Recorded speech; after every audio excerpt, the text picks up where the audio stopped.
আউযুবিল্লাহি মিনাশ শাইতানির রাজিম। বিসমিল্লাহির রহমানির রহিম।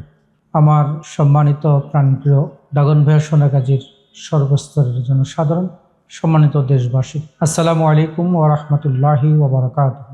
আপনাদের সবাইকে ঈদুল আজহার শুভেচ্ছা। ঈদ মোবারক।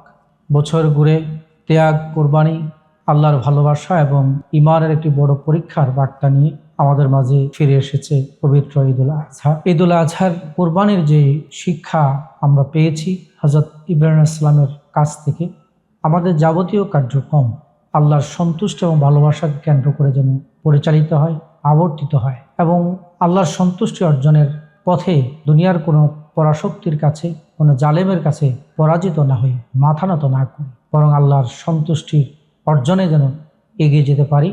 আল্লাহর কাছে আমরা সেই তৌফিক কামনা করছি। পবিত্র ঈদুল আজহা উপলক্ষে পশু কোরবানির মাধ্যমে আল্লাহর রাহে কোরবানি করা এবং নিজের মন থেকে সকল প্রকার পশু প্রবৃত্তিগুলো দূর করে নিজের নফসকে পরিশুদ্ধ করে আমরা যেন এগিয়ে যেতে পারি, দেশ এবং জাতির কল্যাণে ভূমিকা পালন করতে পারি, মানবতার কল্যাণে যেন নিজকে নিয়োজিত করতে পারি। আসুন আমরা সবাই মিলেমিশে ত্যাগ এবং কোরবানির প্রেরণা নিয়ে দেশ এবং জাতি গঠনে এগিয়ে যাই, সমাজের কল্যাণে ভূমিকা পালন করি।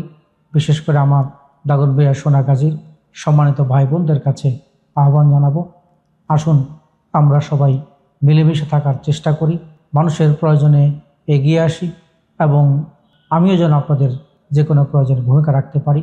আল্লাহর কাছে তৌফিক কামনা করছি, আপনাদের কাছে দোয়া কামনা করছি। সবাইকে আবারও ঈদের শুভেচ্ছা। ঈদ মোবারক।